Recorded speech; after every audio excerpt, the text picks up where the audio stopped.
Evil. To be profoundly immoral and wicked. There are, on average, 1.3 million violent crimes in the U.S. annually, 800,000 assaults, 90,000 rapes, and 15 to 20,000 murders.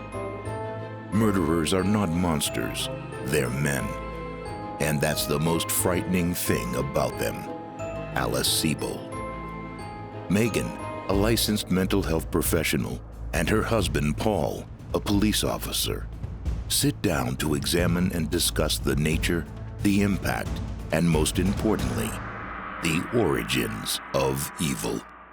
Good evening, fellow murderites. I'm Paul Braun. And I'm Megan Braun. And this is The Origins of Evil, a podcast about the loathsome lawbreakers liquidating legitimate lives. Did you just hear that growl in my throat? No. Why does your body keep making strange noises on the mic? First, remember when your nose whistled for 30 fucking minutes last episode? My nose started whistling today in the course I was taking. Good thing I was on mute. Classes and courses, look at you.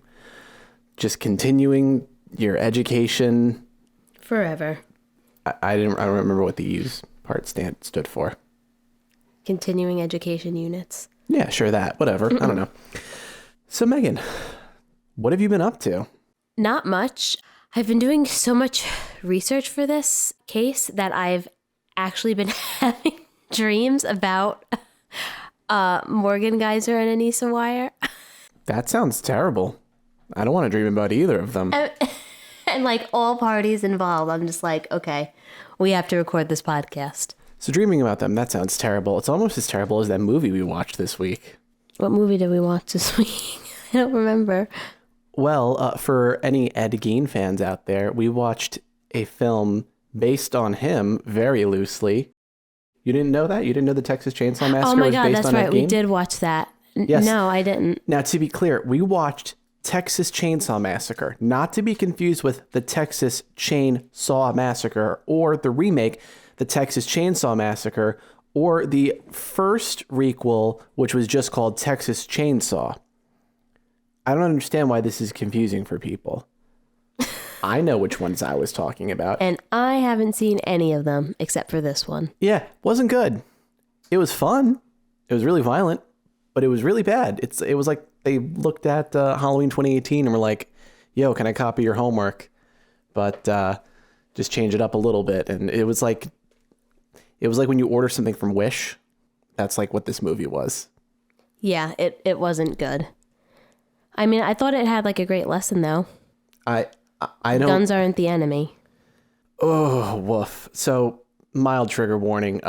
The movie has a weird school shooting subplot thing, and it has a very muddled, very confusing message on gun violence. I don't think it was intentional. No, but... it was. That's the You problem. think so? Yeah, Fede Alvarez, who I love his work, gave an interview, and it gets a little confusing when you realize that he's not American, so he already has like a level of separation from this whole thing. Mm-hmm. But he also pretty much stated, yeah, like we didn't want to go one way or the other. It was, I think it was a poor choice to include because it didn't really say anything. It was very odd. But, you know, it's on Netflix. It's basically free for most of us. So watch it. Just go in expecting nothing but schlock and tasteless gore, and you'll probably have an okay time. Yeah, it wasn't unbearable to watch like Slender Man, the movie. The second worst thing ever to happen related to the Slender Man, which brings us right back to today's case. We are going right into part 2 of Morgan Geyser and Anissa Weier, the Slender Man stabbing of Waukesha. And before we go into it, a quick round of trigger warnings. Obviously, once again, we're going to be talking about assaults on children, attempted murder, stabbing, mental illness, all kinds of real bummer the whole topics. 9 yards. Yeah, it's going to be a bummer. So let's get right into it. Saturday, May 31st, 2014 was a beautiful day. Sunny and 72 degrees. It was the first genuinely nice Saturday of that year. Greg Steinberg woke up and decided that he wasn't going to waste such a gorgeous day inside. No, instead, he would take that time and go on a scenic bike ride through the Milwaukee suburb. Today would be different for Greg. Today, for no discernible reason, Greg would deviate from his typical route and try a new trail, the Big Bend. This seemingly arbitrary choice would change the course of countless lives. There's that butterfly again, flapping its wings. Around the same time, Officer Dan Klein of the Waukesha Police Department was responding to a humorous call at the family video store. Apparently, some kids had rearranged the words on their marquee from hot hit sale to something entirely inappropriate. Officer Klein recalls preparing to take a picture of the sign to send to his wife when the call came out. 30 minutes earlier. Don't be afraid. I'm only a little kitty cat. Peyton Leitner has just been stabbed viciously 19 times by her best friend and left for dead. Many of those stab wounds were to soft tissue, like her arms and legs, which, while horrific in their own right, were not immediately life-threatening. The real reason Peyton was in trouble was due to severe internal trauma that she sustained. Her diaphragm was pierced, compromising her ability to breathe. She was also stabbed in the liver and stomach. However, the most serious of her injuries was the lone stab wound to her heart. When you're taught how to fight with a gun, one of the basic tenets you learn is that shooting somebody in the head is the only real on-off switch that exists. Anywhere else you hit them just starts a countdown clock. The more you hit them, the more serious the trauma caused, the more time you subtract from that countdown. The average 80-pound child will have about 0.7 gallons of blood in their body.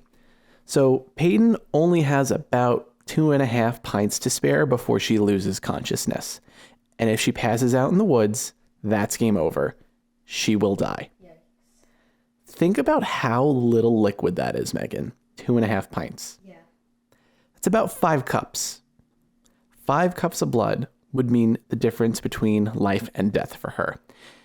Every stab wound she sustained, every organ damaged, has taken substantial time off of that countdown clock. It would have been so easy for her to just give up. I mean, Peyton was a child. Between the emotional and physical shock, if she had chosen to just lay there and die, I don't think any of us would really have been able to question that choice. But something happened, though. Something deep inside Peyton on an unconscious level decided to fight through that pain with no guarantee of survival. And remember, kids, what do we say to the god of death? Not today. A little reference from Game of Thrones back when the show wasn't a fucking dumpster fire.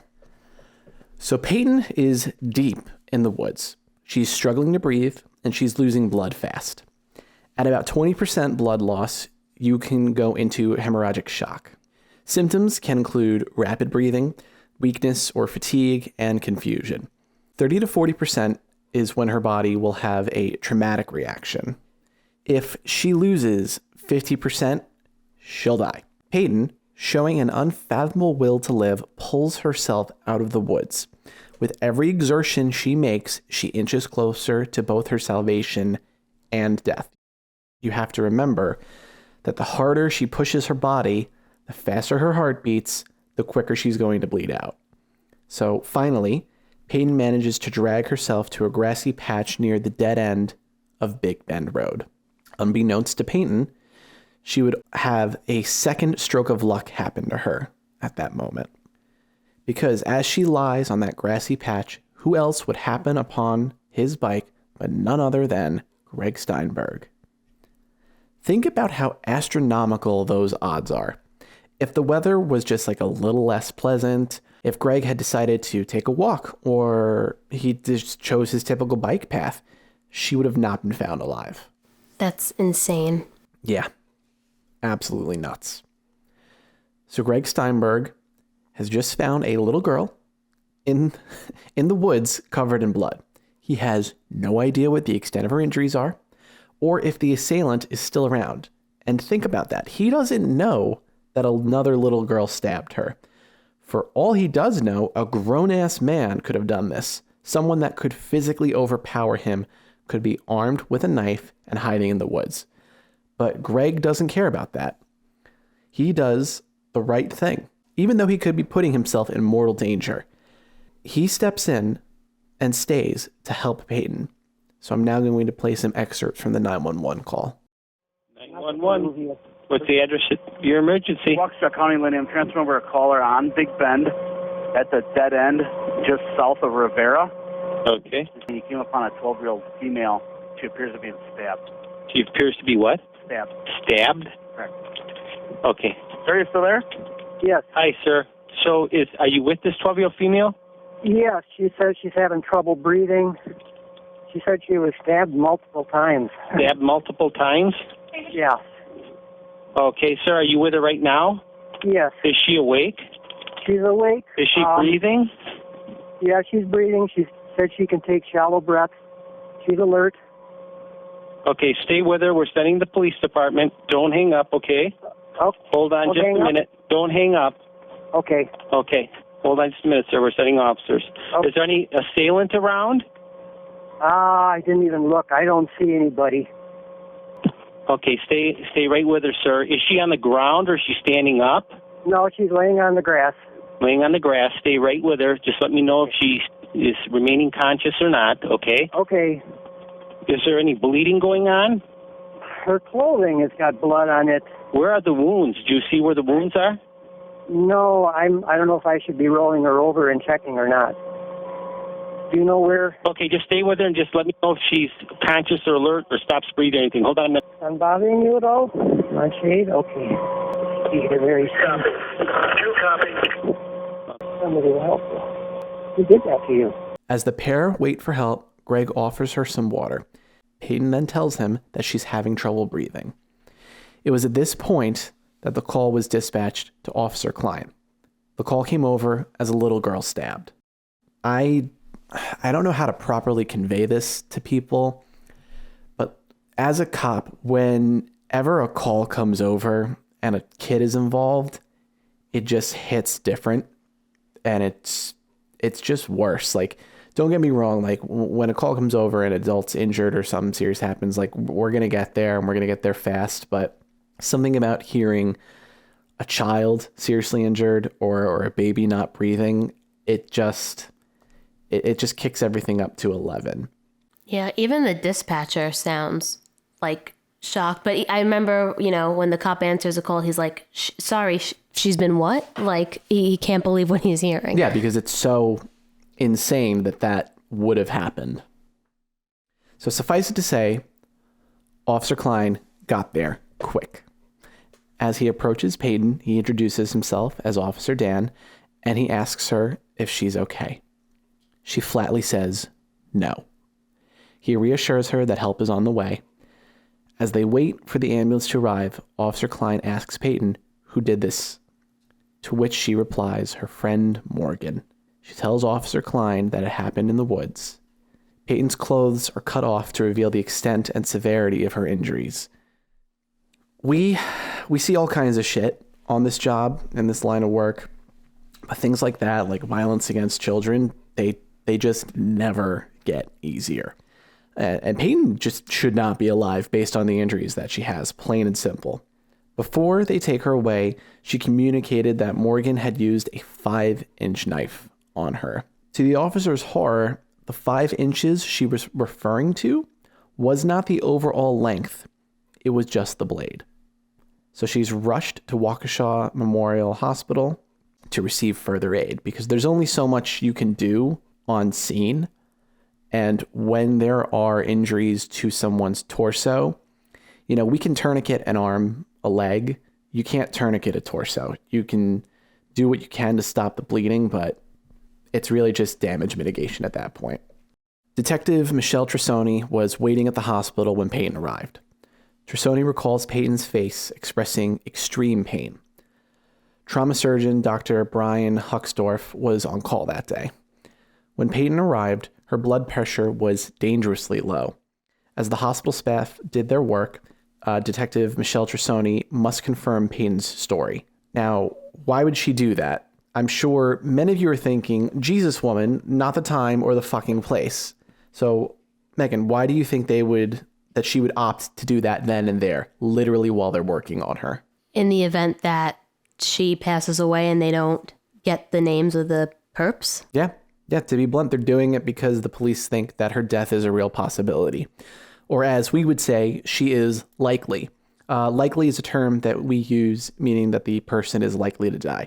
I am not 100% sure if that is just like a thing at my department or if that is a phrase that other departments use. Some of the language can differ from county to county, but that's what we say.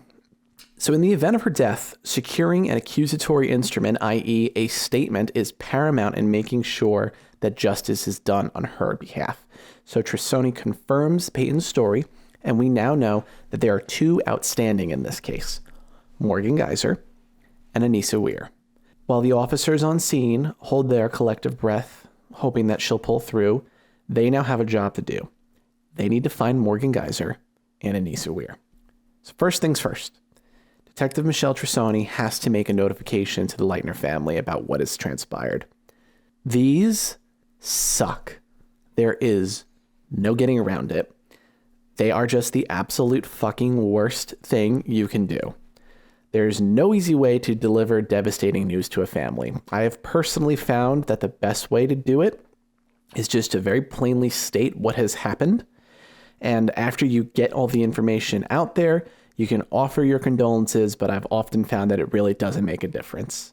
You know, I think I told you about, I had to do this fairly recently. There was somebody that was struck by a car on a major highway. They were taken to the hospital. We knew that they were very likely not going to survive, and it somehow fell on me and my partner. You know, we had to go notify this poor girl's mom, like, your daughter's been hit by a car. You need to get to the hospital, like, yesterday. Like, you need to get there now. It was terrible. Yeah, no, not a great way to start your night. So Detective Trussoni and Officer Klein make contact with Stacy Leitner, Peyton's mom. They ask her if Peyton was home. Then they ask if she was at a sleepover at a friend's house. Once that's all confirmed, Detective Trussoni informs Stacy that Peyton is alive, but she has been stabbed. Ms. Leitner asks if it was superficial, and they lie and they say that they're not sure. I believe that they did this to keep Stacy calm. Ms. Leitner getting hysterical and crashing her car on the way to the hospital will only exacerbate everything. So, you know, they tell her this lie so they can just get in touch with her husband, get someone to watch her kids, and get her to the hospital safely. Stacy makes it to the hospital right before Peyton goes into surgery. This is just a quote from Stacy. I walked into the trauma room she was in, and she was as pale as a ghost. She was terrified. She was crying. She couldn't breathe. And all I hear is, there's 5 on her arm. There's 7 on her leg. And I'm thinking, what? 7 what? And then one of the nurses says, all right, I count 19. And then the second nurse said, I count 19 as well. What? 19? What? There's no way. As a parent, one of your most important jobs is to reassure your child that everything will be okay. But of course, that task is easier some days than others. Unfortunately, consoling an injured child is just one of the hardest things that you're going to do. Peyton should be dead. The fact that she has survived this long is incredible, but she's not out of the woods yet. Stacy has precious little time to talk to her little girl before they crack open her chest in an attempt to perform the life-saving surgery that she would need. Knowing this, she puts on a brave face and tells her daughter that she's going to be okay. Everything is going to be fine. I could see that she was covered. Her arms and her legs and her abdomen, they were covered in stab wounds. Dr. John Kellerman, a thoracic and cardiac surgeon, opened up Peyton's chest and is shocked at what he finds. The initial stab wound, the one to her heart, stopped approximately 1 millimeter shy of puncturing an artery on her heart. That would have been it. 1 millimeter, Megan. That's the width of a human hair.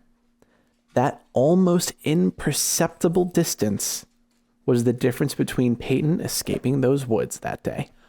1 millimeter deeper, and she would have died where she lay.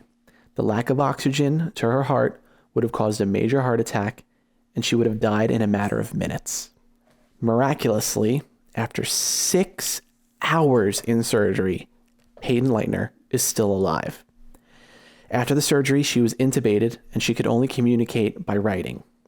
48 hours after the incident, she was able to speak, but because of the damage to her diaphragm, talking would still prove to be very painful. So we'll rewind a little bit. While Peyton is in surgery, the police arrive at Angie Geyser's house looking for Morgan, and I can only imagine her confusion in seeing a bunch of tacked-out cops demanding to know the location of her 12-year-old daughter. They ask Angie where Morgan is. She tells them that she's at the park with her friends. Police search the house for Morgan, and Angie asks, "What is going on?" They tell her that there was an incident at the park, and one of the girls was hurt. While all this is going on, the police also make contact with Anissa's dad. They search his house as well, to no avail. They have no idea where Morgan and Anisa are. Right now, both the Geyser and Weier parents are incredibly worried about their kids. They don't know where they are, and they don't know what has transpired. Chrissy Weier finds Anissa's cell phone, and on it, she finds a note, one that reads a hell of a lot like a goodbye. Here's the note. "This is my final wish to those who care. Do not grieve my absence, but remember me for who I was. I love and cherish you all and wouldn't do you harm." At this point, law enforcement is genuinely concerned that these two girls might turn up dead. With that in mind, police mobilize a massive search. I'm talking dogs, helicopters. They shut down the goddamn neighborhood. The police even started to utilize the media as a means to find these girls. And keep in mind, all they put out in the media is that a girl was stabbed and they're searching for her 2 friends that were with her. They keep it purposely vague. At approximately 2:53 p.m., the sheriff's department located the girls on the side of I-94. In the 5 hours since the stabbing, the girls had made it all the way to the other side of the city, falling very short of their Slender Mansion goals. The girls are brought back to the Waukesha Police Department for questioning, and the parents are informed that they are okay and they're in police custody. Each girl is placed in a separate interrogation room, which is standard procedure for most departments, and while this goes on, Peyton is still in surgery. Detectives don't know if she's going to pull through, meaning right now, this very well could be a homicide case. So the interrogation begins. Detective Tom Casey interviews Morgan, and Detective Michelle Trissani interviews Anisa. Neither one had a parent present, which is just how they do things in Wisconsin. Apparently, it is one of the states where minors can consent to questioning without a parent. So with that in mind, each girl is read their Miranda rights, and they both waive them. Now, quick aside about the Miranda rights, because TV has made it so most people don't understand their function or their purpose. Ask me as a cop right now how many times I have read Miranda rights while arresting someone. How many times have you read someone's Miranda rights while arrested? How many times have Megan, you had one job. I fucking read. I fed you the line.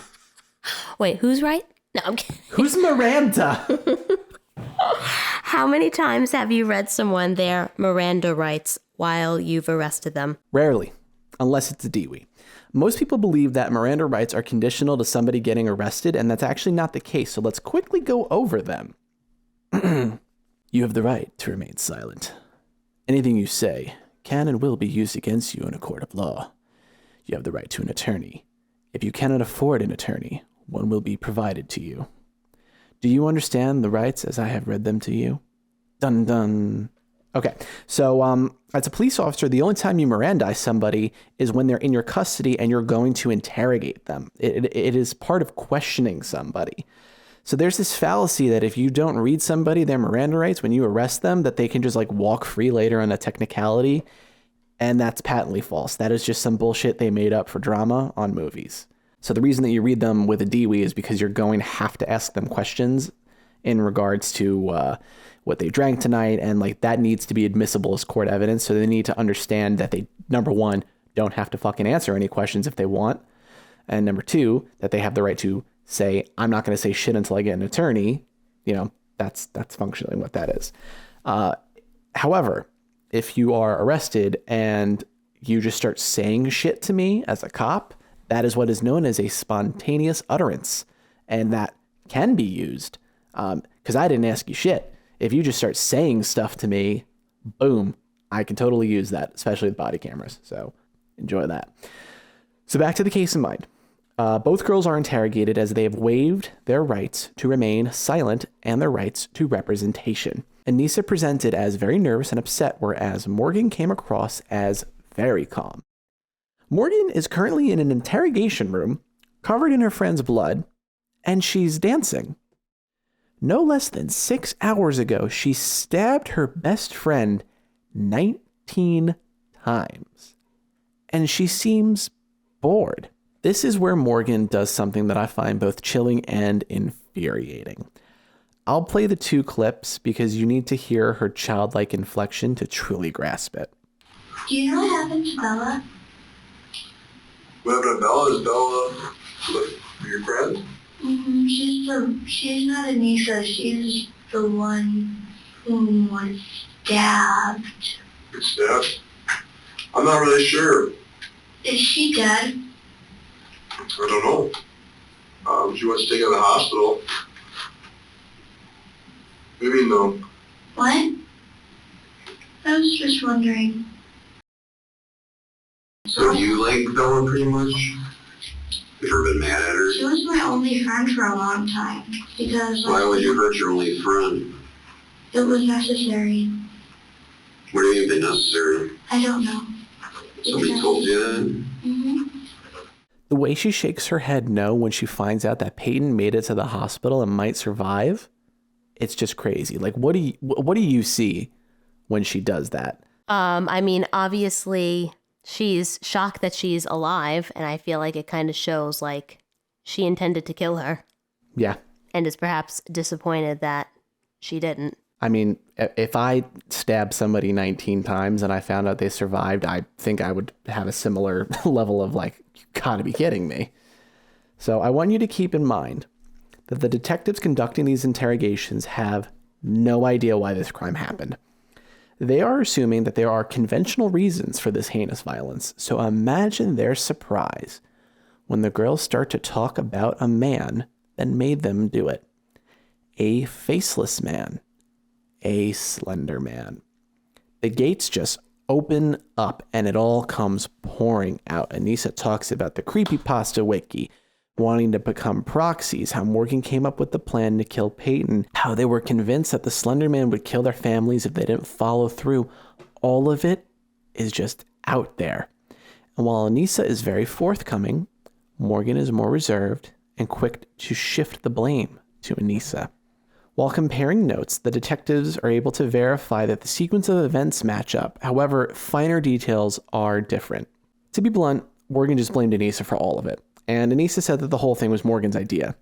So fortunately, the detectives were able to uncover the truth by looking at their demeanors in the interview and eventually by cross-referencing Peyton's statement. Anisa was very forthcoming and just plainly stated what happened in a way that did not push the entirety of the blame off of her. She would openly admit to things that she had done, such as attempting to knock Peyton out in the bathroom. Anisa came off as somebody owning up to a mistake that they made. On the other hand, Morgan would constantly use the qualifier think. I think this happened. I think that happened. I think. And we both stabbed her, but I don't remember who stabbed her first. As if that's like something that you wouldn't remember. Like you just stab someone and like, who stabbed her first? I can't recall. All in all, the girls tell the detectives everything. The entirety of both interrogations are available online, and we use them both as sources. If you're interested in this case, I'd recommend checking them out, but keep in mind they are like 2+ hours each. So all that said and done, Morgan Geyser and Anissa Weier are both arrested, and they're both charged. Morgan is charged with first-degree attempted homicide, and Anissa with second-degree attempted homicide. The following day, the Geysers and the Weiers would be informed that the girls would be tried as adults. Yikes for them. So in Wisconsin, Specific crimes require said individual to be charged as an adult when they are committed by individuals over the age of 10. Attempted homicide is sure as shit one of those crimes. So these girls are now looking at decades behind bars, longer than their life up until that point. Yeah. At this point, investigators go through the kids' lockers at school and they go through their bedrooms. They find a plethora of creepy shit in Morgan's room. Dismembered dolls, Slender Man drawings, and while these things aren't in and of themselves bad, they definitely serve as potential red flags. I mean, I'll live with you. I had way creepier shit in my room. I had my own severed head that I made for a movie and other various special effects accoutrements. But, you know, I was into horror movies and I made spoopy stuff back then. Yeah, I can't remember. Was it an Avril Lavigne poster? When I was 12? I don't know. No, Was that more 14? I think I had, oh God. I had parents that like, I have parents that you still got them. They would always want to like pick out the paint for like the wall for our rooms. And so my room was a bright yellow with patterned floral purple, not wallpaper. What is it called? Like a border? Like accents? Yeah, like a border I mean, to be fair, accent. yellow is your favorite color. It is. But this was awful. And my sister and I, we shared a room. We had like fuzzy purple sheets. It was just like... Wait, yellow and purple? Yeah. Megan, real quick. Look at the fucking cover of our podcast. Oh my God. It was all foretold. So investigators also went through the girls' tablets and they discovered an email that Morgan had sent to Anisa about a week prior. In that email, Morgan tells Anisa to delete her browser history before they kill Peyton. Obfuscating your tracks is definitely a good indicator of knowing that what you're doing is wrong. Ironically, Morgan didn't take her own advice to heart, as she did not do so on her family's computer, and investigators searched that shit and woo, they found searches like, how do I get away with murder? And what kind of insane am I? Those are just two of literally thousands of searches that they got. So the school at that point handed over both of the kids' library records, and Morgan had taken out books on crime scene investigation, the prison system, and mental health conditions. I believe these to be the malevolent preparations of a killer. I think she was formulating a plan to deal with getting caught like the way a seasoned criminal would. Yeah, but without recognizing the fact that she herself was very mentally ill. So in 2014, both Morgan Geyser and Anissa Weier were sent to the Washington County Juvenile Detention Facility. They would remain in custody there for the duration of the trial, which would last 3 years. While there, neither would be granted any physical contact with their families. In December of 2014, both Morgan and Anisa were shown to be fit for trial at a competency hearing. During these competency hearings, Morgan Geyser is diagnosed with early onset schizophrenia. Whoa. So after everything that has happened, only now is Angie Geyser willing to acknowledge that Morgan's mental health diagnosis is not a surprise. You see, it turns out Morgan's father has schizophrenia, which, as we all know, can be hereditary. We don't all, not a lot of people know that. You know what, Megan? Well, now they do know. Point being, what the fuck, Angie? Like, I know people with mental health issues are far more likely to be the victims than perpetrators, but your kid was being weird as fuck, and you don't think that maybe you should look into it. Just maybe this is something like worth checking. No, because, you know, kids are imaginative and, you know, sometimes are into weird things. When I was 6, I had an obsession with Abe Lincoln, which is bizarre. But what? I was literally obsessed with like Abraham Lincoln for a while. Was April 14th a very difficult day for you? It was very difficult. Yeah. Very difficult day for 7-year-old Megan. I was a weird child. I also watched like Lord of the Rings every day. Well, when I would get home from school in 7th though. grade. Oh, I loved Elijah Wood. Though. Hey, Elijah Wood, if you're listening, you're not. But if you are, thanks for keeping horror movies alive and in your heart. I appreciate that.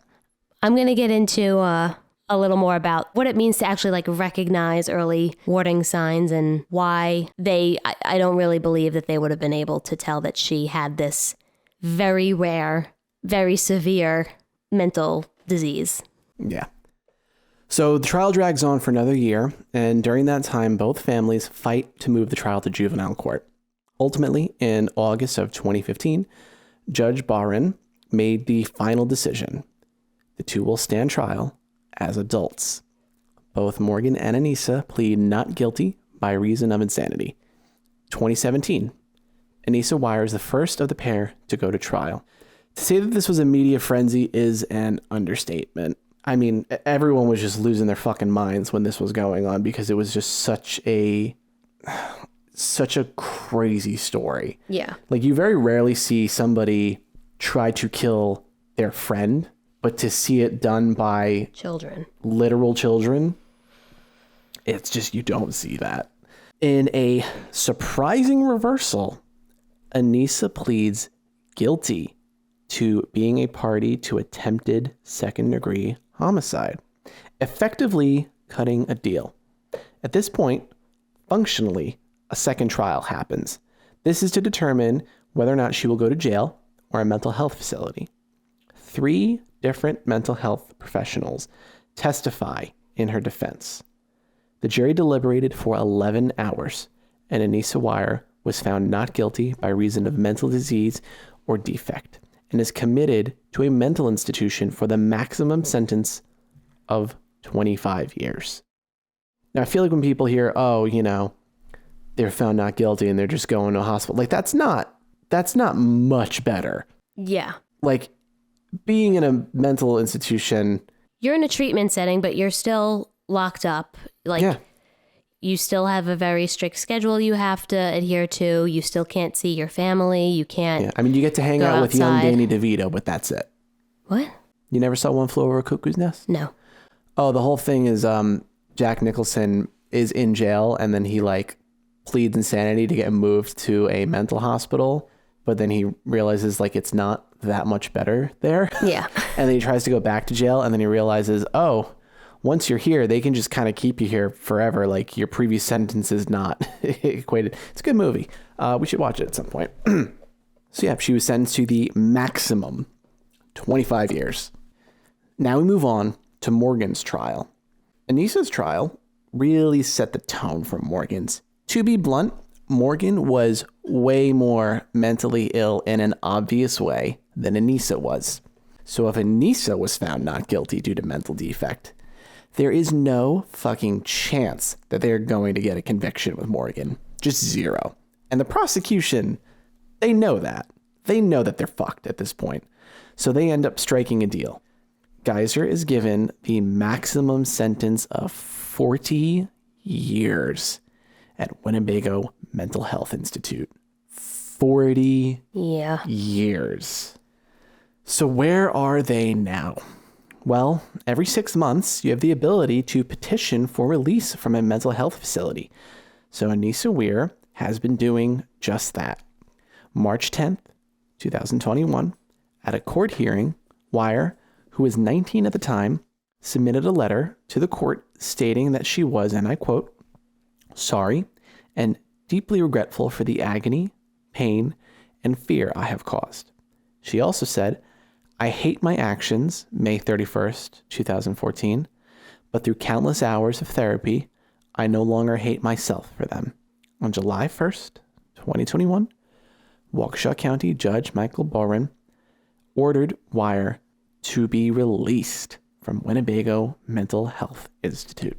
Now, Judge Boren gave the state 60 days to drop a conditional release plan. You know, they're not just being like, all right, cool, you're free, go into society. You have no context or anything because you basically grew up in here, but fucking rock and roll, you'll do fine. On September 13th, 2021, Anissa Weier was released. The terms of her conditional release require that she lives with her father, She must also submit to around-the-clock GPS monitoring and receive regular psychiatric treatment. The Department of Corrections will monitor her internet use, and she is forbidden from accessing the web from outside her father's house. So she's free, but monitored to a point where it's like she can't take a shit without someone knowing about it. Yeah. In 2020, an appeals court rejected Geyser's petition to be retried as a juvenile. I mean, yeah, you got fucking lucky enough with the first one. As a result, she is still in Winnebago, where she will remain for the foreseeable future. Even if she were to get out, I'm sure she would spend the rest of her life under some form of supervision. Oh, yeah, absolutely. And I think she can petition to get out every 6 months. Yes. Yeah. Woof. Peyton's physical recovery took months. Mentally, she may never fully recover from this. For a long time, she slept with scissors underneath her bed. We can only guess how she's doing today because her most recent interview was back in 2019, but I'd imagine that she's probably in college right about now, and I would hope that she's doing well.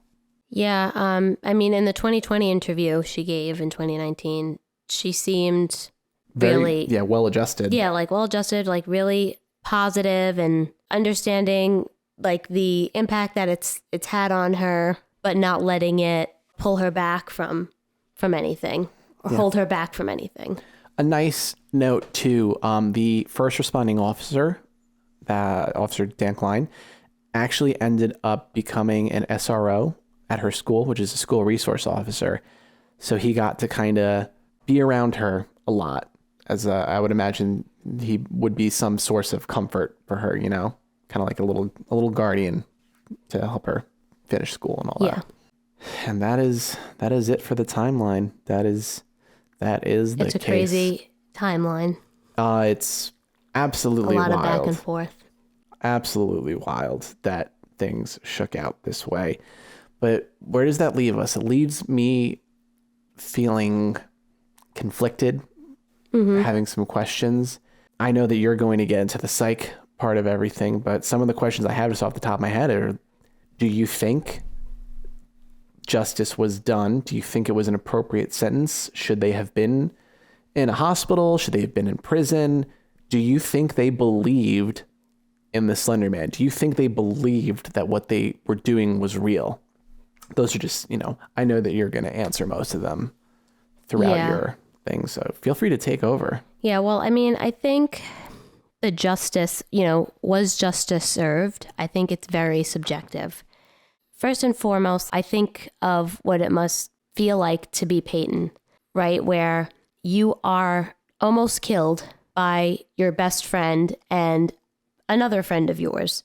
Because she did state she was, much closer to Morgan than she was to Anisa. And just how upsetting and how infuriating that must be.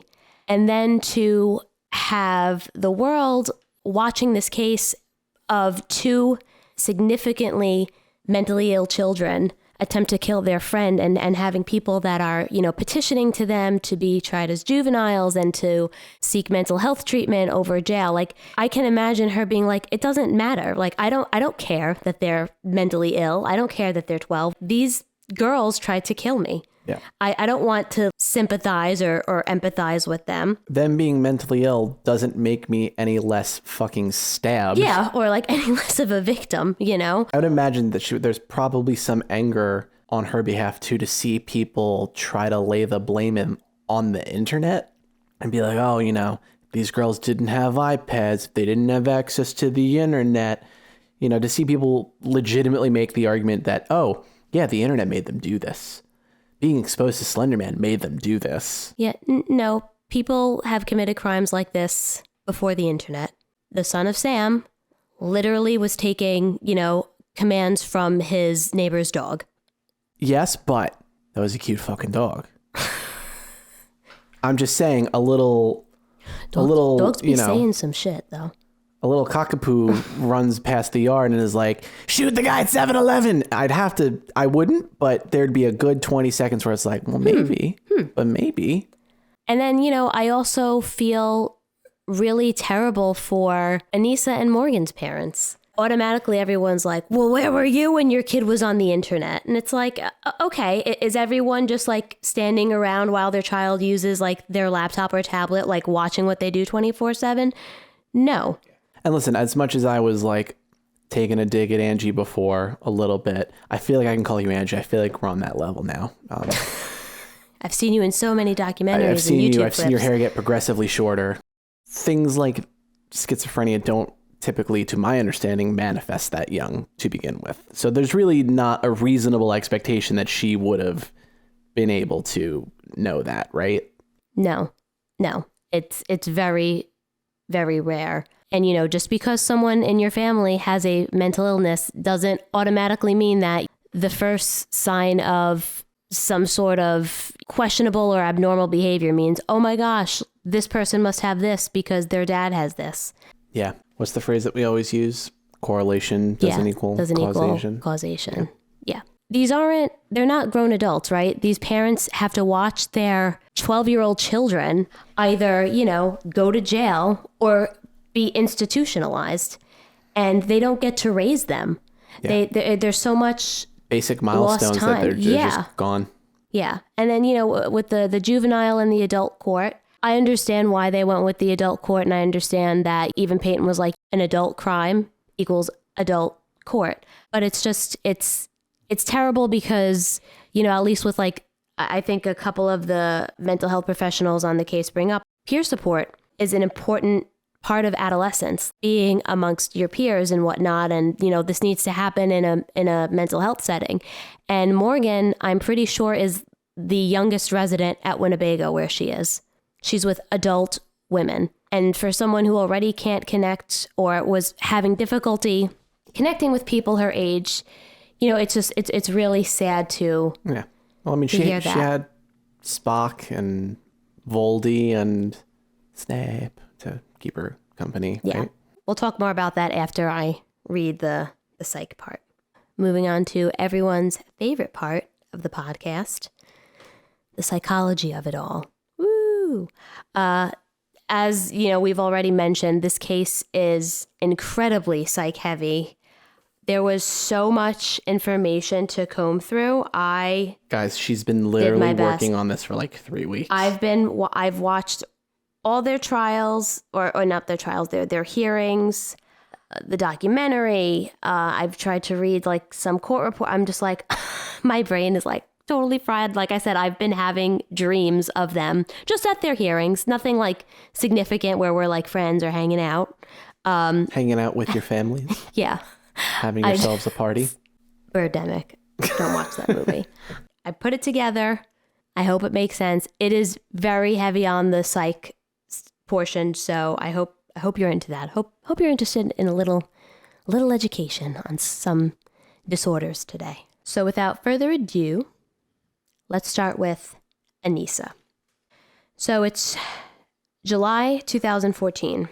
Anisa's attorneys hire Dr. Michael Caldwell, a psychologist at the Mendota Mental Health Institute, to evaluate her. After gathering information from the case and meeting and testing Anisa, Dr. Caldwell concludes that she has persistent depressive disorder and schizotypy. So let's start with persistent depressive disorder. So PDD, also known as dysthymia, is a depressive disorder where the individual experiences a depressed mood for most of the day, for more days than not, as indicated by subjective account or observation of others, for at least 2 years or at least 1 year in children and adolescents. During this 1 to 2 year period of depression, 2 or more of the following symptoms are present: poor appetite or overeating, insomnia or hypersomnia, low energy or fatigue, low self-esteem, poor concentration or difficulty making decisions, and feelings of hopelessness. As previously stated, PDD can start in childhood and has risk factors such as parental loss or separation. I don't know if you mentioned this earlier, but Anisa's parents divorced in 2012 when she was 10. So, yeah, and I believe she was living with her father at the time. Yeah, so, you know, this could have been a possible risk factor. But in addition to that, traumatic life events, having a first-degree relative with a depressive disorder, having other mental disorders, brain chemistry, and biological differences, such as physical changes in the brain, can all be risk factors for PDD. PDD can have a chronic course. For individuals who develop this disorder prior to the age of 21, they are more likely to have comorbid diagnoses of personality disorders and substance use disorders than those who develop it after 21. Comorbidity. We've talked about that. Yes, that's... I think our audience knows what that is now. If you don't, it's like when you have multiple mental health diagnoses. Diagnoses, yeah. Diagnosis I. The lifetime prevalence for PDD is 3% to 6%. Fun fact, everyone. Russia just launched a military operation in Ukraine. Russia's invading the Ukraine literally right now. They just started bombing it. Cool. Who the fuck wanted a requel to the Cold War? This is bullshit. All right, back to the goddamn show. So because Anisa appeared to have some depressive symptoms prior to her offense, she too had a difficult time making friends. She felt lonely at times. Her parents separated. These are all factors that Dr. Caldwell said could lead her to having this diagnosis. Let's move on to the next diagnosis Dr. Caldwell gives Anisa, which is schizotypy. Schizotypy is a diminished ability to determine what's real and what's not. It's often a predisposing characteristic of schizophrenia spectrum disorder, where you can have anything from schizophrenia, schizophreniform, schizoaffective disorder, schizotypal personality disorder, and schizoid personality disorder. He will later go on to say that schizotypy predisposed her to having a delusional disorder. Dr. Caldwell also states that Anisa does not show signs of sociopathy or psychopathy. Now, I'm just going to jump a little bit ahead here.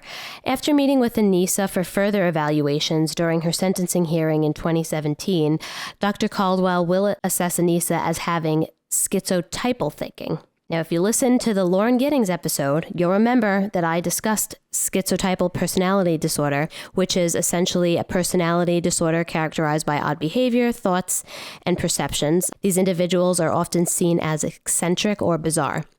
Now, he doesn't say personality disorder, he just says schizotypal. He doesn't really explain why, but I think it's because personality disorders aren't typically diagnosed in individuals under 18, even though the signs can most certainly be seen in childhood and adolescence.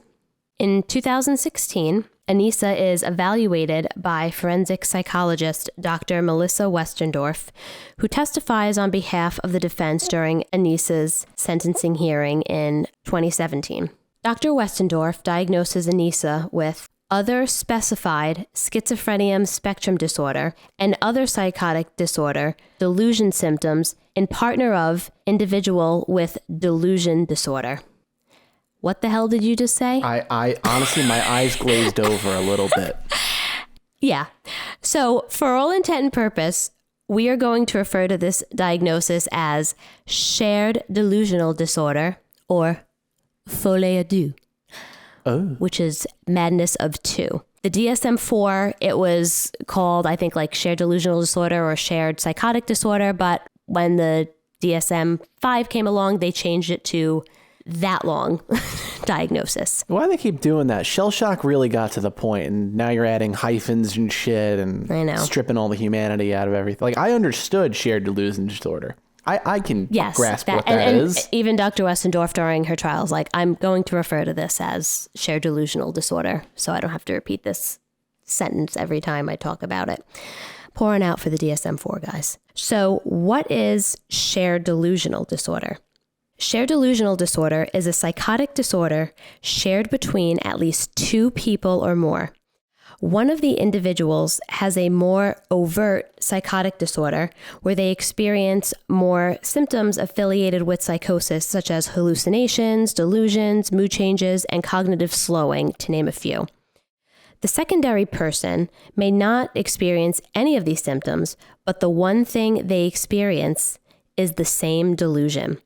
Now, just to cover some terminology, I think it's important to define what a delusion is versus what a hallucination is. These terms are often used interchangeably, and they're not. I hate it when they do that. A delusion is a fixed, false belief. There are several types of delusions, which I'm going to describe for you guys. Persecutory. where the individual believes that they or someone they are close to are being attacked, harassed, cheated, or conspired against. I'm just taking everything inside of me to not get political right now, but okay. Okay, I got that one. Somatic. This is where the belief pertains to the appearance or functioning of one's body. So for example, someone has, the delusion that it's not their heart beating in their chest, it's someone else's. That's hyper specific. Is that like based off of something? No, I just came up with that. Right. The point is, you can point out like, okay, where are your surgical scars, or when did you have a heart transplant? Or I guess like and the delusion remains. Like thinking that like, oh, I have some kind of alien implant in my body and it's below my skin and like I need to dig it out, like that kind of that kind of stuff. Yeah. Cool. All right, I get that. 3, thought broadcasting. Belief that one's thoughts are being broadcasted out loud for others to hear. Well, that's kind of a funny thing in a social media generation to... Yeah, okay, cool. Yeah. Thought insertion. Your thoughts are not your own. They're someone else's, and they're being placed into your head. Oh, so is that where tinfoil hats, I guess, come in? Yeah, from signs, yeah.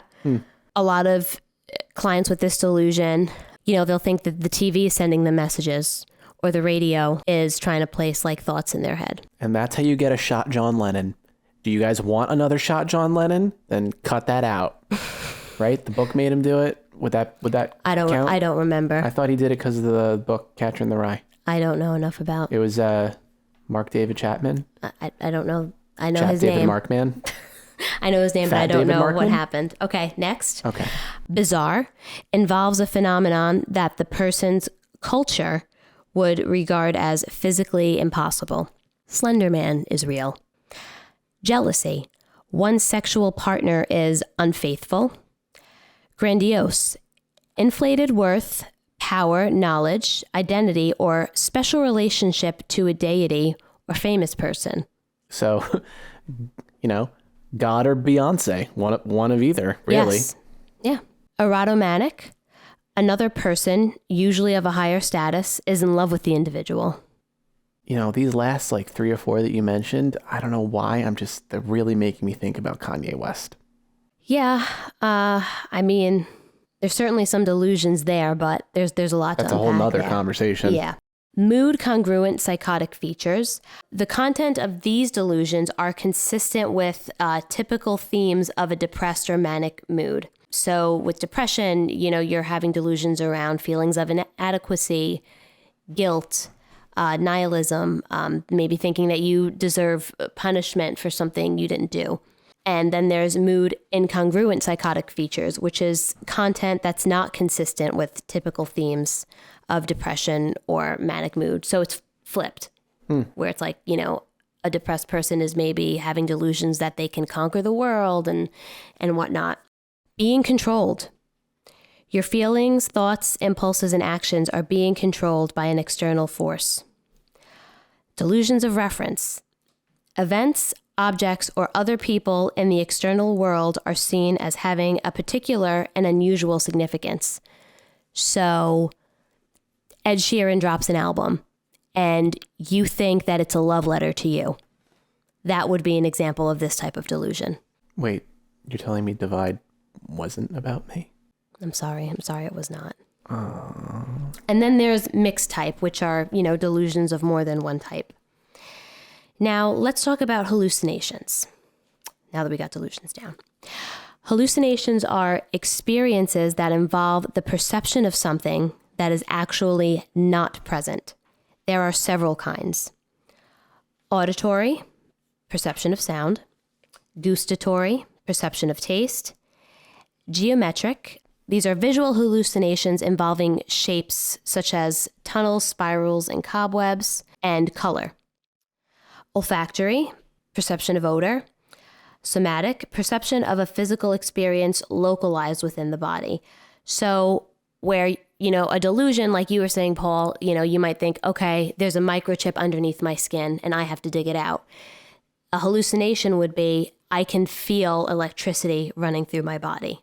Okay, cool. Yeah. Tactile, perception of being touched or something being under one's skin. Visual, perception of sight, can consist of formed images such as people or unformed images such as flashes of light. Now, can you have multiple like hallucinations layered on? Like, can you have one that is both visual and auditory? Yes. Oh. Is there a special name for that, or is it just like considered? Nope. It's just symptoms. These are basically just different layers of hallucinations, Yeah. and they can exist at the same time. Like Morgan had both, I believe, visual and auditory. For characters like Slender Man, like Snape, like Voldemort, she heard them and she also saw them. Mood congruent and mood incongruent. Same thing as previously discussed with delusions. You know, it's based on depressed and manic moods. So like the hallucinations are triggered by a certain mood, or? The hallucination is either consistent with the mood or inconsistent. So for a depressed person, maybe you are hearing a voice that's telling you like you're worthless, like, you know, you're just so worthless. Or a manic person is hearing a voice where it's like, you know, You're the shit. yeah, you're amazing. You know, you should write a book. You should just fly a plane. You can fly. Move to Utah. Yeah. And then in the incongruent hallucination, those things are flipped. So a depressed person is hearing a positive voice, maybe like, you know, you're worthy, you're great, you're awesome. Well, that kind of sounds nice. Yeah, I don't think that's common, but Yeah, that kind of sounds like just nice to have. I mean, it'd be a little weird, like just slaying at life, and your brain is like, you're a fucking loser. yeah. But you know, Yeah. Sorry, I know that was a lot, but it's important to understand the difference between these terms and how they might present as we continue to talk about this case. Now, back to the shared delusional disorder. The disorder is incredibly rare. I was gonna say, I feel like the circumstances that would have to happen for this to exist, it has to be very, very small.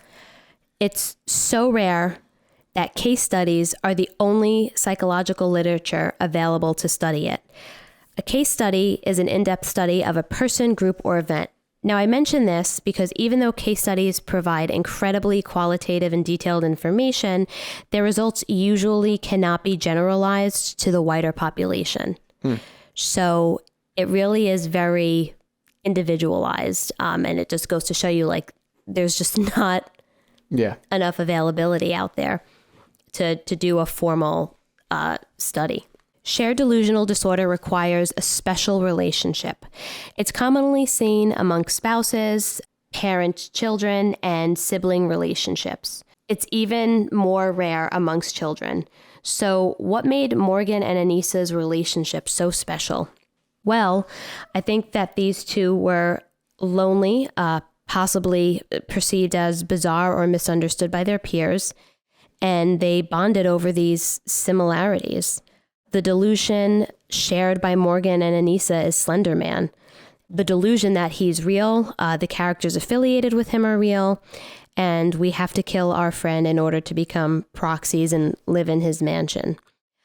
I'd also like to mention that delusions are not always obvious, and many people can go about their lives with a delusional belief and live with little to no distress caused by the delusion. We all have that one aunt that seems okay in real life, but then she posts on Facebook and it's, oh boy, Aunt Sharon, you think that COVID was created by Big Pharma and that the government is hiding the vaccines that you don't believe work anyway for cancer and AIDS. Or that uncle whose personality trait is his belief in the Second Amendment and all he talks about is his cool gun collection that he's stocking up on to prepare for the next Civil War. Okay, I'm going off on a tangent again. So in this case, Anisa is the secondary person, with Morgan being the primary, as she had more overt symptoms. Dr. Westerndorf points out that the secondary person can have a caretaking role in the relationship and can motivate the primary to stay organized and focused on the task at hand. It's not just the primary, It is so funny that you say that, because as you said it, I had a little flash to her caressing her like a cat, calming her down in the bathroom and encouraging her to, stay the course and let's do this. Like, that is so weird. Speaking of cats, our cat just jumped up onto the table. Hey, Matilda, could you literally go anywhere else. So yeah, Dr. Westendorf, it says it doesn't mean just because they're the secondary that they're just submissive, but it's more speaking to the degree of their symptoms. She points out the moment in the interrogation video where she encourages Morgan to do the stabbing. She goes, go crazy, go berserk. Yeah, go ballistic. Yeah, that's what she says, go ballistic. Dr. Westendorf, in addition to Dr. Caldwell and Dr. Gregory Van Rybrook, another psychologist hired by the court to evaluate Anisa, all agreed that although Anisa tries to make sense of what happened from an intellectual standpoint and her delusion of Slender Man dissolved greatly, there are still pieces of it there. Both psychologists discuss how Anisa has made statements saying that if Slender Man was real, he must really be Satan.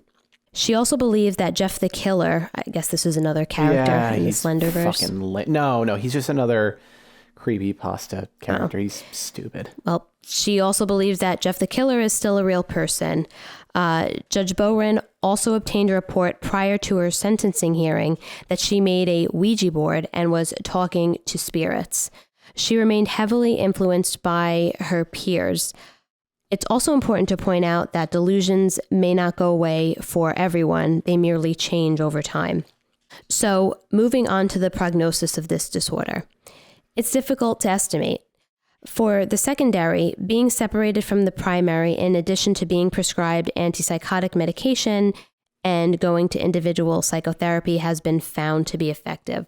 Mental health diagnoses of the secondary also pose a challenge to dismantling the delusion, as well as actually being able to separate them from the primary for long periods of time. If this is a spousal relationship, that can be quite difficult. Yeah. But it comes back to that thing I said, you have these two very damaged girls just yes-anding each other into stabbing someone. Yeah. And I mean, it kind of goes back to the butterfly effect, I think you were saying, or chaos theory or whatever. Oh, yeah, the butterfly effect being that small infinitesimal things over a long enough period of time can cause very massive outcomes. Okay, then I think I'm thinking of the wrong thing then. What I'm trying to say is, in order for this disorder to occur, there has to be two very specific type of symptoms present. Had Morgan not been as mentally ill as she was, this wouldn't have happened to Anisa. At the time of her sentencing, Anisa was not prescribed any medication, but was receiving counseling at West Bend Juvenile Detention Center. All the mental health professionals testified that Anisa's shared delusion disorder left her unable to conform her conduct to the law. And so, as you had mentioned, she was found not guilty by reason of mental defect or disease. I guess they don't use reason of insanity anymore. Yeah. Now, let's move on to Morgan. Yeesh. Oof. During her hearing for moving to juvenile court, state-appointed psychiatrist Dr. Kenneth Casimir testifies that after evaluating Morgan, he has concluded she has 2 mental health diagnoses. Just 2? Just 2. Oh, okay. He diagnoses Morgan with early onset unspecified schizophrenia and oppositional defiant disorder. Oh, that's a fucking pain in the ass to deal with. I'm going to start with discussing oppositional defiant disorder since that is the less severe disorder. So, oppositional defiant disorder is an impulse-controlled disorder characterized by irritable mood, argumentative defiant behavior, or vindictive behavior lasting at least 6 months as evidenced by at least 4 of the following symptoms. The individual often loses their temper. They are often touchy or easily annoyed. They're often angry or resentful. They often argue with authority figures.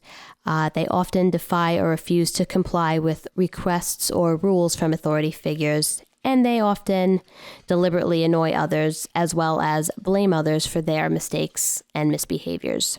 This behavior occurs in an interaction with at least one individual who is not a sibling. This is mostly seen in childhood and early adolescence. Yeah. Its severity level is based on the number of settings where the behavior is occurring. School, home, work, with peers. I'd imagine just any setting where there is a definitive authority figure to be oppositional against. Yeah, and that could be a parent, a teacher, a babysitter. Yeah. Oppositional defiant disorder can develop in children as young as preschool and can continue through adolescence. There is no definite cause of oppositional defiant disorder, but some risk factors include high emotional reactivity, poor frustration tolerance, harsh, inconsistent, or neglectful parenting styles, and abnormalities in the prefrontal cortex and amygdala in the brain. That's why it's important to get your amygdala checked, guys. Yeah, get that amygdala just checked right away. Right away, guys. Oppositional defiant disorder often precedes the development of conduct disorder, which is another impulse control disorder seen in adolescence. As adults, children with ODD are at risk for developing antisocial behavior, substance abuse, anxiety, and depression, amongst other things. The average prevalence of ODD is 3.3%. I couldn't really find why Dr. Casimir diagnosed her with this. Oppositional defiant disorder? Yeah. Because I don't recall hearing anything about her being vindictive or having a temper or... Yeah, the only thing I can really think of offhand is in part 1, we discussed some of the acting out that she would do in school. What would she do?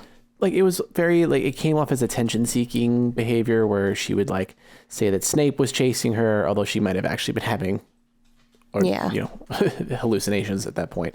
And she would bark at other kids and stuff like that. But that doesn't necessarily, to me, present as, like, the kind of behavior associated with ODD. Yeah, I mean, unless... he's going off of maybe her behavior in the Juvenile Detention Center. Maybe she was giving staff there a hard time. I don't know. Well, I mean, yeah, they did touch upon like the state of her room that was brought up during the trial. Well, she was disorganized, but yeah, you're disorganized, and no, actually, you are pretty defiant of me. So, okay, I guess we'll just never know.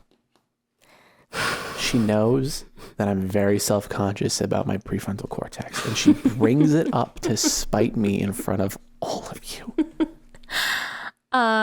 Now on to her diagnosis of schizophrenia.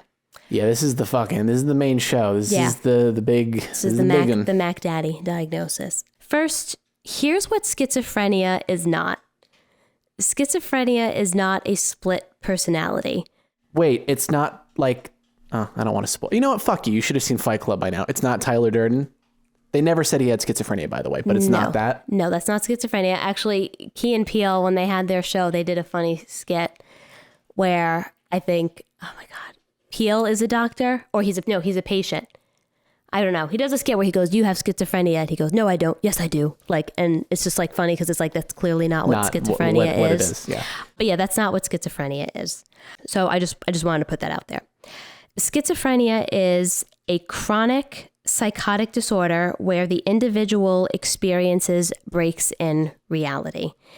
It is one of the most studied mental health disorders.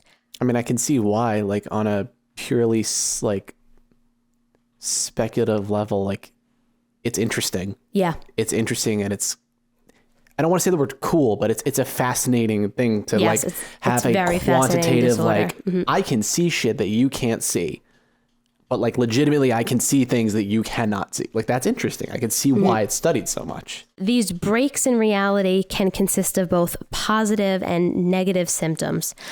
Positive symptoms simply mean the presence of symptoms. Positive symptoms include delusions, hallucinations, disorganized speech, and disorganized or catatonic behavior. Negative symptoms refer to the absence of normal mental functioning. These include diminished emotional expression, lack of pleasure, withdrawal, difficulty completing daily activities like grooming, and difficulty following through with tasks. Schizophrenia affects approximately 1% of the population. Effective forms of treatment for schizophrenia include antipsychotic medication, individualized psychotherapy, and residing in a group home or a mental health housing. All right, hear me out. Electroshock therapy? A lobotomy, perhaps. That's right. Just the old ice pick up the nose. That works. Right? Oh, yeah. Dude, they had it set in the 1920s. They knew what was up with brains and such. Risk factors for schizophrenia include being born in the late winter / early spring. Apparently there have been studies. Yes, I'm not kidding. I have to find the studies on that. If I can find it, if anyone's interested, I'll put it in the show notes. But apparently that is a thing. Hypoxia during childbirth. Okay, I could see that. Greater paternal age. Old daddy? Old. Oh my God. Old papa? Old papa. Grandpapa. Okay. And maternal stress during pregnancy. I believe it was back in the 50s. I can't remember the actual terminology, but I think schizophrenia was called like cold mother syndrome, where it was like, oh, if you have like an emotionally cold mother while she's pregnant, you develop this. Which is very, very sexist and misogynistic. Cold mother. It's only while she's pregnant. Yes. So she comes out and she's like great with the kid. Nope. That doesn't matter. Yeah. You know what? At the end of the day, I'm glad that we all acknowledge that it's the woman's fault as per usual. Most individuals with schizophrenia are able to function in society and do not pose a threat to themselves or others, so long as they are receiving the proper treatment and services they need and they're compliant with that treatment. Remember, kiddies, mental health is not your fault, but it is your responsibility. Take them drugs that you're supposed to take, that you're properly prescribed in the way that you're supposed to do them, and see your doctors and such. Yeah. Unfortunately, when schizophrenia goes undetected and the symptoms go untreated, a situation like the one we're currently talking about can happen. But I also want to point out that 5% to 6% of people with schizophrenia die by suicide, and 20% will make more than one attempt. They're usually more of a danger to themselves than someone else. Well, I think it's very telling. If you look at the statistics, you're telling me 1% of the population has this. Mm-hmm. Yeah. You know, I would argue that if you broke down the percentage of violent crimes, it's not going to directly correlate, you know, like it's not going to be done mostly by people with schizophrenia. It just isn't. Yeah. And like we are going to see people with schizophrenia who did commit these crimes, but that doesn't equate to 1% of the population. Right. Like not even close. Yeah. And, you know, I have worked with this population before in a variety of settings. Yeah, you've got some stories. Yeah, I mean, I worked in a group home, like I discussed, where there were clients with severe schizophrenia. And, you know, even now, I work with them in the capacity of, you know, sometimes assessing the severity of their illness and referring them to an appropriate level of care.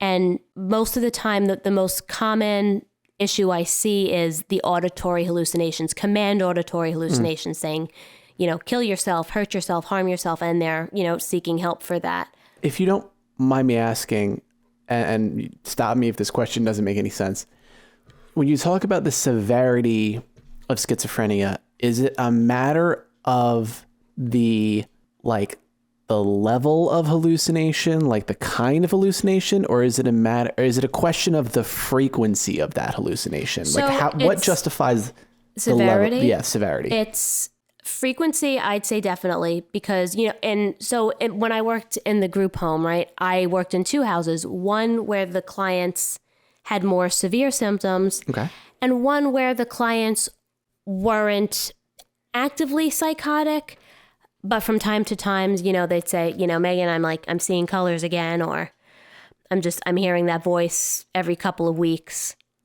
Okay. And it also depends on the content of the auditory hallucinations, right? If you're just hearing someone talking to you, like, good morning, how are you? Like, that's not really a threat to you or society. If you are having hallucinations where a voice is telling you to harm yourself or someone else, that's a problem. Here's my question for you. Mm-hmm. You got two people in the room. One of them has a full-blown auditory visual hallucination every 45 minutes, and that is auditory and visual? Both. It's they see Jeff Goldblum every 45 minutes, and he goes, Hi, I'm Jeff Goldblum, and I want to wish you a very good day. A good day. Goodbye. And that's it. The other person has a hallucination, just auditory, every 7 months, but it's telling them to kill the president. Which one is more severe? Well, it also depends on the level of distress. Is the person, like, can the person still function even though they're seeing Jeff Goldblum every 45 minutes? And is that other person actually thinking about killing the president? Well, or is she like, no, I'm not going to do that? And, you know, this kind of, Morgan's dad talks about, you know, his struggle with schizophrenia in that respect, where he's seeking treatment for it. He has the insight onto his illness. Yes. And in the documentary, he talks about how, you know, he can be driving and he can see the devil in the back seat. Yeah. And he knows, he's like, okay, like, I know that that's not real, but it's still scary to him. Yeah. So there's still some level of distress. I mean, it's kind of like, maybe this is a poor comparison. It's like when you go to a haunted house, you patently know that it's not real. You know that there's not zombies in there, but you still get startled. You still get freaked out by seeing it, even though you know it's just a person in a costume. Yeah. That's like the closest analogy I can think of for but people. You're also not worried about them like returning or... Yeah. You know, there's I'm not just the question saying, of, was that, you know, real? Just for people questioning, well, why would you ever be afraid of something that you know factually isn't real? Yeah. Yeah. Well, if it shows up enough, yeah, it is real to that person. Let's talk about the warning signs that everyone wanted to know that, you know, if Morgan's parents missed. Is it possible to know that someone has schizophrenia, let alone be in an active episode of psychosis?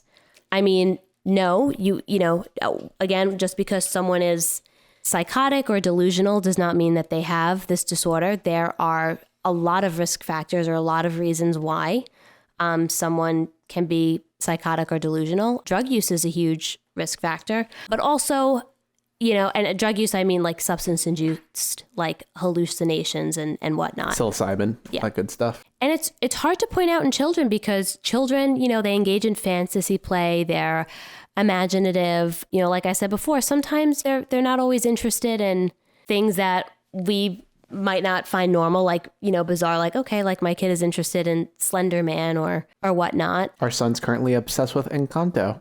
Oh my God. And Morgan's mom talks about how she was 11, she was reading Stephen King, and that was, I guess, not the norm in her day and age or for that age. And so those aren't necessarily red flags. And again, just because her dad had this disorder doesn't mean that, you know, automatically that's where you should go. Like, oh my gosh, my kid is schizophrenic and whatnot. The fact that she was like lonely and a little bit withdrawn, I mean, I would think that a reasonable person would say like, hey, maybe they're just like depressed or they're socially awkward. I wouldn't think my kid must be having, you know, auditory hallucinations and... Plus, and I don't know if you've mentioned this quite yet, to my knowledge, schizophrenia is something that by and large, like the overwhelming majority, it doesn't show up until you're a little older, right? Yeah, and it's usually... What is the age range on that? Usually young adulthood, it shows up. So like post-puberty and development and all that? Yep. So she was really young, and I think, you know, in the HBO documentary, Angie talks about how Morgan said she like tried to tell her about a symptom once. It's Mrs. Geyser, okay? You are not on the same level that me and Angie are on. She tries to tell her that like she would see ghosts in her room when she was like 3, which is normal, like the boogeyman. You know, I wouldn't think my kid's having hallucinations that ghosts are after her. That being said, if your 15-year-old is like, oh my God, Jensen Ackles is in my closet, then, you know, some real questions have to be asked. Yeah, definitely, for sure. Was he in that Boogeyman movie? I don't know why I jumped to him. What are you talking about? You know, the he was in My movies. Bloody Valentine. Oh, yeah. What Boogeyman movie are you talking about? They made like 3 of them. Remember, the little girl was roller skating backwards, and it was really creepy in the trailer, but it wasn't. It was really funny. I have no idea what you're talking about. I'm going to pull this up while you talk about stuff. It might have been Jared Padalecki in it. I don't know. Barry Watson. I was way off. But there was a Deschanel in it. So what movie is it called? It's called Boogeyman. It was PG-13. It was, you know, back at the mid 2000s when they made all those really bad PG-13 horror movies. So aside from Morgan being diagnosed with schizophrenia back in 2014, She was not treated for the disorder for 19 months. While she was being held in a juvenile detention center, she remained in an acute psychotic state where she was experiencing auditory and visual hallucinations of Snape, Voldemort, Slender Man, and Spock. Wow, what does that crew talk about? I don't know. In August 2014, when Morgan was found not competent to stand trial, Judge Boren ordered that she be transferred to Winnebago Mental Health Institute for competency restoration. Morgan was not medicated while at Winnebago, partly due to her concerns of losing her friends. So, she did have the insight to know that, okay, if I take this medication... then they all go bye-bye. Yeah. It's also been noted that staff did not want to give her psychotropic drugs at the time because they feared it would make her lethargic and impede her restoration to competency. After she was found to be competent in December 2014, Judge Boren ordered that Morgan remain at Winnebago. However, due to the fact that she was found to be competent, Winnebago could not take her. So she went back to the juvenile detention center. Yeah. You gotta laugh sometimes. It's like, all right, we fixed her. Cool. So now she's gonna go back to the place where she'll continue to decompensate and be a fucking mess, and then she'll end up right back here. Like just the revolving door. What a mess. Yeah. So it will be months until she's actually transferred to Winnebago, where she does get on antipsychotic medications. She gets on Haldol and Abilify. And Haldol can be injected, right? Both of them can, but she's on the oral versions. Okay. They greatly reduce her psychotic symptoms. With any medications, there are side effects. Both antipsychotics, there can be really... I mean, I'm not a doctor, but I'm imagining that they do some shit to your brain. Yeah, they can be really intense. Yeah. Like weight gain, or there's something called Tardive Dyskinesia, which is like a tightening of the facial muscles in a weird way. Yeah, it's funny you say that because I remember seeing in the trial just what she looked like at the end. I'm like, she looks really drugged. She looks totally out of it, but like her face looked weird. Like the facial drooping that can occur. Yeah. It wasn't Tardive Dyskinesia what she has, but yeah, definitely like her mouth was just like agape the whole time. And unfortunately, these are just, a side effects of these medications. But at her sentencing hearing, psychologists did testify that although the delusions were still present, they were greatly improved, and that she had more insight on her illness and, how she has to kind of take care of herself. One psychologist, Dr. Brooke Lundboom, I think, she discussed how she met with Morgan a few months prior and how she couldn't even finish an interview with her because Morgan was, they were discussing what happens if she was released. And Morgan was just like, yeah, I'll just go live with my mom. And like, if my mom notices any issues or problems, she'll take care of it. Like at that point, she wasn't recognizing I'm going to need to be on my medication forever. I'm going to need to be in treatment. I'll just go back to the status quo. Yeah. And I mean, she's a child, so I can't imagine there being a lot of insight there. But still, from where she was when this all started to that point, she's still greatly because it's crazy. Like, improved. They were like 17 when they actually got the sentence, right? They were 12 in 2014. 15? 15? Yeah. All right. So, but the difference between a 12-year-old and a 15-year-old can be substantive. Yeah. know? Yeah. I mean, that's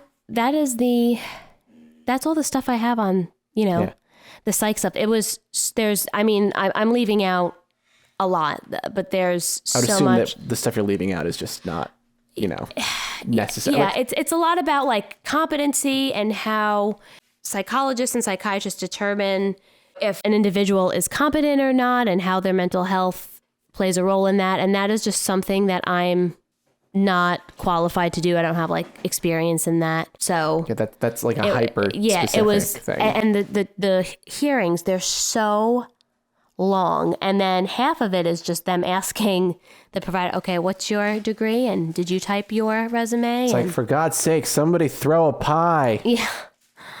It's like, oh my God. So that's my psych summary on Morgan and Anisa. So all said and done, do you think that they both believed that Slender Man was real and that they were actually going to find the Slender Mansion. Yes. Yeah, I do. I think they were very secure in their delusion. I struggle a lot with this one on how to feel about them. I feel like ultimately going to a mental health facility was the right move. It's just hard, you know? It is hard because there's so many factors that come into play. Like, you want to think about what the victim wants and what would make them feel like justice was served. But at the same time, you also have to make a decision that is most beneficial for society as well. Yeah. And is it beneficial to have 2 mentally ill children locked up for X amount of years and then released with little to no treatment? Probably not. No, I could only see that ending very badly for all parties involved. It doesn't feel good. You know, you think about obviously like Peyton and her family and what they've gone through. And I mean, Peyton's parents, They split up. yeah, they split up because of this, just dealing with this. And Peyton, just what she must have gone through to get where she is today, where she can say that I'd thank Morgan because it made me the person I am today. That could not have been an easy journey. And then I feel really bad for the Geysers and the Weiers. I feel bad because, you know, once again, these parents were demonized for not watching. Being able to tell the future. Yeah, really. being able to tell the future to. and like not, you know, watching their kids appropriately. But, you know, it sounds like there really were no signs that would make them think that they weren't being responsible with the internet. And especially if they have friends now that are also into the same things, right? It's not like, wow, my kid likes Slender Man and like none of their friends are into this. Oh, look, another child that has a shared interest. Yeah, with my kid, yeah. So, and just watching their interviews and the videos, just all of them, it's just so sad. Yeah. Well, I think one of the things I want to end this with is actually the only quote that Eric Knudsen gave on the topic. For those with a long memory, this is the guy that came up with Slender Man. I am deeply saddened by the tragedy in Wisconsin, and my heart goes out to the families and those affected by this terrible act.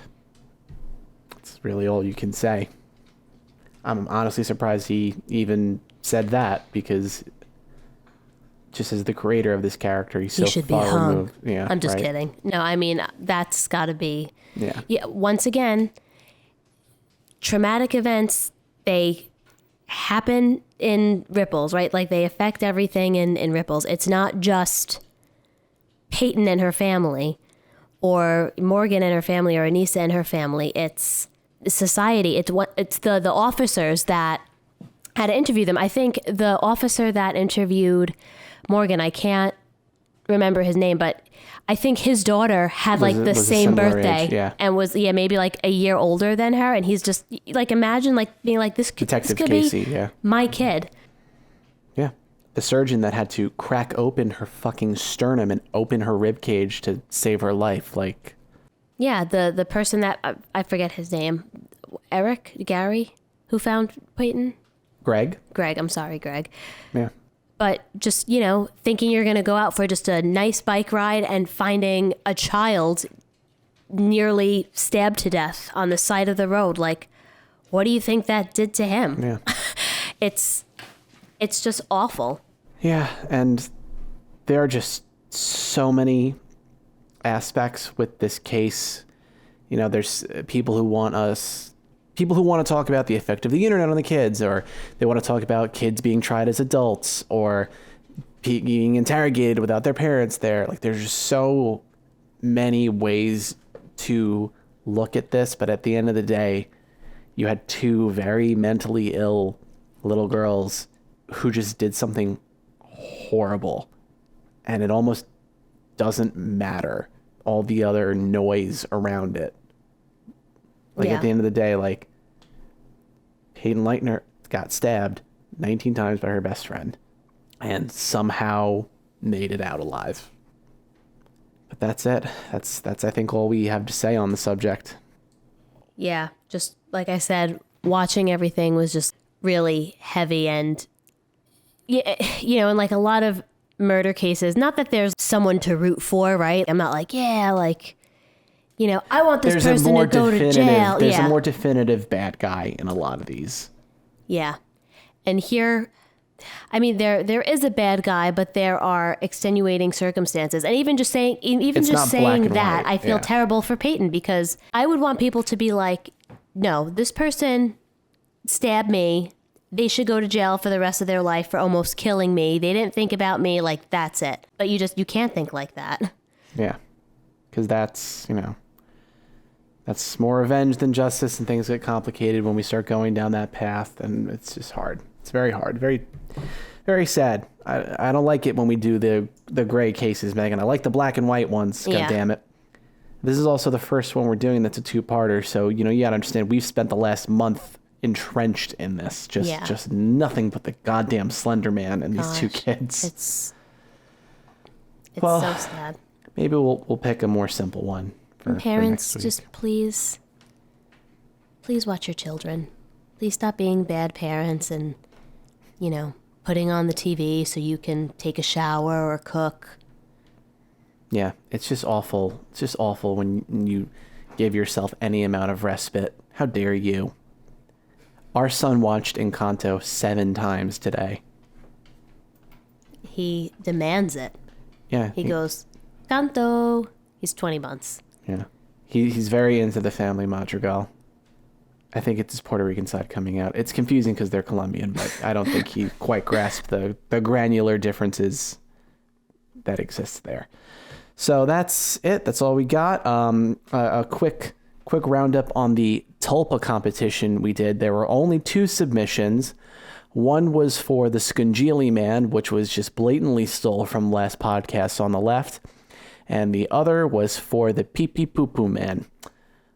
Those are terrible tulpa. Well, Scungili Man's a good tulpa. The Pee Pee Poo Poo Man is a pretty bad tulpa. I don't want him to exist. So thanks for those submissions, I guess. As always, give us a like, a subscribe. Please, if you're on Spotify or iTunes, leave us a review. It really helps get the podcast out there. And if you have any comments, questions, suggestions for cases, email us at theoriginsofevil@gmail.com. As always, I'm Paul Braun. And I'm Megan Braun. Remember, murderites, never go to a second location. The Origins of Evil.